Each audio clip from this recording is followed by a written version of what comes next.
Welcome to SN channel. అంగన్వాడీలకు రాష్ట్ర ప్రభుత్వం శుభవార్త తెలిపింది. టీచర్లకు 2 లక్షలు, ఆయాలకు 1 లక్ష రిటైర్మెంట్ బెనిఫిట్స్.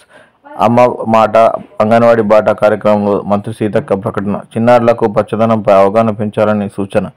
అంగన్వాడీ టీచర్లు, హెల్పర్లకు సర్కార్ గుడ్ న్యూస్ చెప్పింది.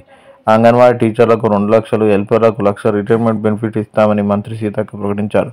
2-3 రోజుల్లో జీవో విడుదల చేస్తామని తెలిపారు. మంగళవారం జూబ్లీహిల్స్ నియోజకవర్గంలో రమాహత్ నగర్ వీధంలో అమ్మ మాట అంగన్వాడీ బాట కార్యక్రమానికి మంత్రి సీతక్క అటెండ్ అయ్యారు. ఈ సందర్భంగా అంగన్వాడీ కేంద్రంలో చిన్నారులతో ముచ్చటించారు.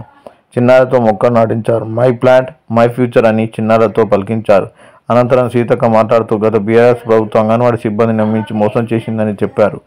కానీ తన ప్రభుత్వం ఎన్నికలకు ఇచ్చిన హామీలను అమలు చేస్తున్నాను. ఇందులో భాగంగా అంగన్వాడీలకు రిటైర్మెంట్ బెనిఫిట్ ఇస్తున్నామని, అంగన్వాడీ కేంద్రాల్లో చిన్నారి సంఖ్యను పెంచేలా ప్రభుత్వం ప్రతిష్టంగా చేపట్టిన అమ్మ మాట అంగన్వాడీ బాట కార్యక్రమాన్ని విజయవంతం చేయాలని పిలుపునిచ్చారు. మరిన్ని అప్డేట్ కోసం ఎస్ఎన్ ఛానల్ సబ్స్క్రైబ్ చేయండి. Thank you.